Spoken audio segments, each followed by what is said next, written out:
Martyr Varus, and 7 monastic martyrs with him. Commemorated on October 19th. Varus was a Roman officer in Egypt and also secretly a Christian. When 7 Christian teachers were cast into prison, Varus visited them, supplying them with necessities and ministering to them zealously. He was amazed at these martyrs and grieved that because of his fear, he could not become a martyr for Christ. The men of God encouraged him, and Varus decided that he would go with them to be tortured. One of these men of God died in prison, so that when the wicked eparch had the martyrs brought before him, there were only 6 remaining. He inquired as to the 7th. Varus said to him, "I am the 7th."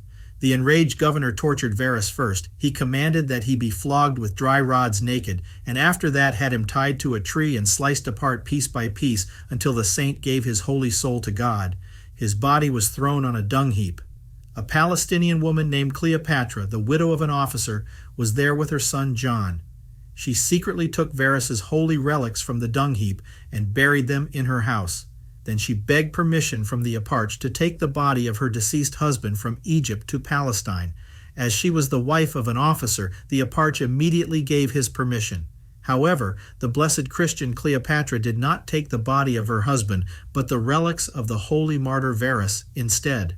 Thus she brought the martyr's relics to Edris, the village of her birth, near Mount Tabor, and buried them with honor there. Afterward, she built a church to Saint Varys, and he often appeared to her from the other world, resplendent as an angel of God, an appearance of the holy martyr Varus. When the devout widow Cleopatra built a church to him, she summoned the bishop and priests to consecrate it.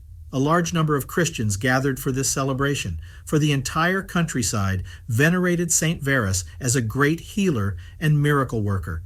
Following the divine services, this pious benefactress went before the relics of Saint Varys and prayed, "I beseech you, you who endured much suffering for Christ, implore God for that which is pleasing to him, and for me and my only son, ask that which is beneficial." Cleopatra's son John was ready for the army. Just as she left the church, John became ill. He was seized with a burning fever that grew steadily worse until, around midnight, John died. The grief-stricken, furious mother came before the tomb of Saint Varys and spoke sharply, "O Saint of God, is this the way you help me?" And she said much more in her bitter lamentation until, utterly exhausted, she fell into a light sleep. Saint Varys appeared to her with her son John. Both were radiant as the sun in garments whiter than snow, bound with golden girdles, and had magnificent wreaths on their heads.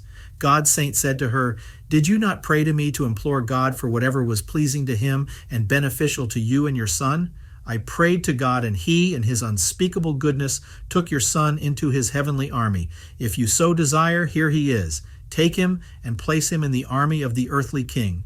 Hearing this, the young John embraced Saint Varys and said, "No, my lord, do not listen to my mother, and do not send me back into the world full of unrighteousness and iniquity, from which you have delivered me." Awakening from the dream, Cleopatra felt great joy in her heart and left the church. She lived near the church for 7 years, and Saint Varys often appeared to her with John.